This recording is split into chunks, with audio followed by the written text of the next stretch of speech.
It is not an insane model of life to not live with stress ever.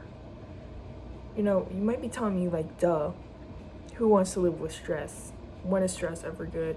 Nobody said it's an insane way to think. You're saying this, but really think about it.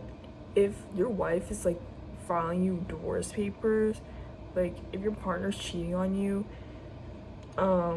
if your house has like black mold and you have nowhere to live, and you're literally having respiratory issues like skin rash issues, and your eyes flaring up, and you're not stressed in the slightest, people will think you're crazy. Like you you just don't care about your life or something. They might even think you're suicidal, because they're like, how are these things in life not affecting you?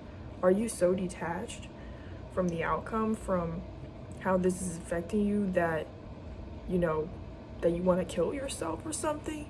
Because that's the only explanation someone could provide for why you're so chill.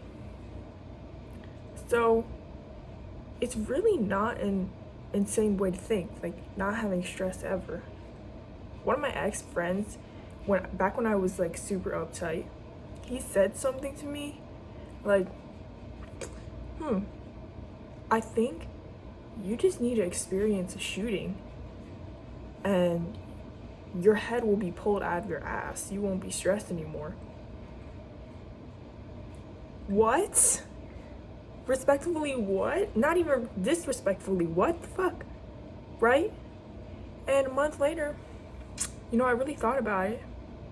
I still was like, what the fuck? But in retrospect, a year later, I kind of see what point you were making. Like, sometimes there's episodes where you're so fucking stressed, everything else in your life gets the volume turned down.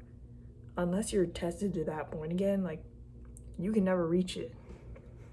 And I had something that helped me get to that point over the summer.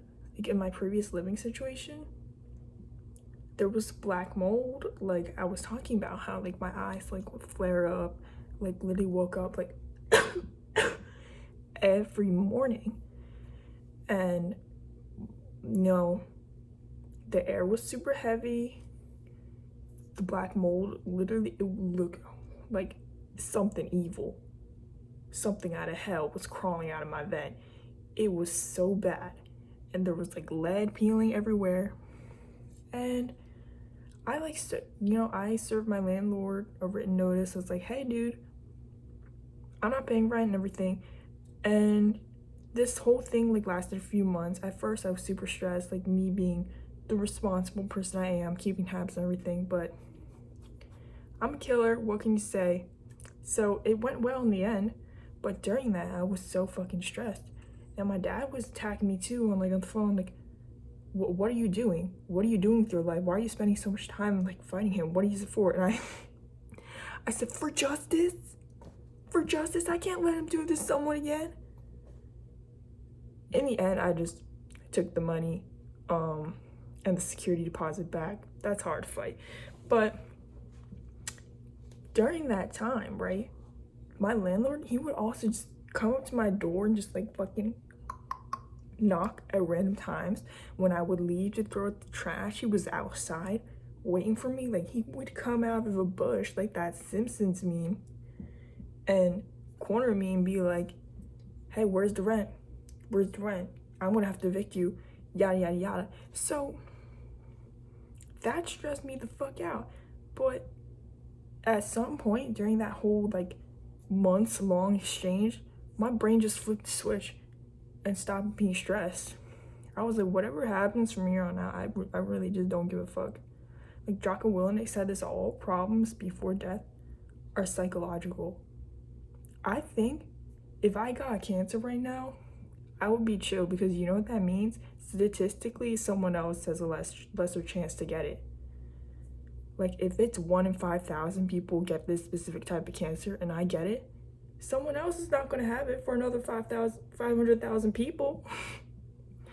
Now, this is not me asking for it, okay, God? Like, do not put this on me now. But I'm just saying, there are ways to look at this. Like, if I woke up blind one day, that would probably be very, very difficult. However, the amount of like hearing sense I would gain, you guys are not prepared. I would turn into a little assassin, like striking pots that are flying in the air just with my hearing. I'm not afraid of that. And you know, when my landlord was threatening to evict me, and I literally had a week to move, I didn't have any clue where I was gonna go, but I knew in my head it was gonna be fine. Because one, I knew what I had to do. Two, I was working on what I had to do and actively doing it. Three, I was in the process of it. And you know, when you have a goal and you're putting the work towards a goal, all you can do is just let nature work itself out. If it doesn't work, oh well. If it does, you knew it was because you were putting in the work. And in the end, it did work out. I found somewhere to live within a day, moved in within the next few days, and everything was like hippity. And I didn't stress once during that whole time because my brain decided to never stress about another fucking thing ever again. So, no, you don't need a shooting to pull your head out of your ass. But just consider that, you know, you can live life without stress ever. And that's not insane.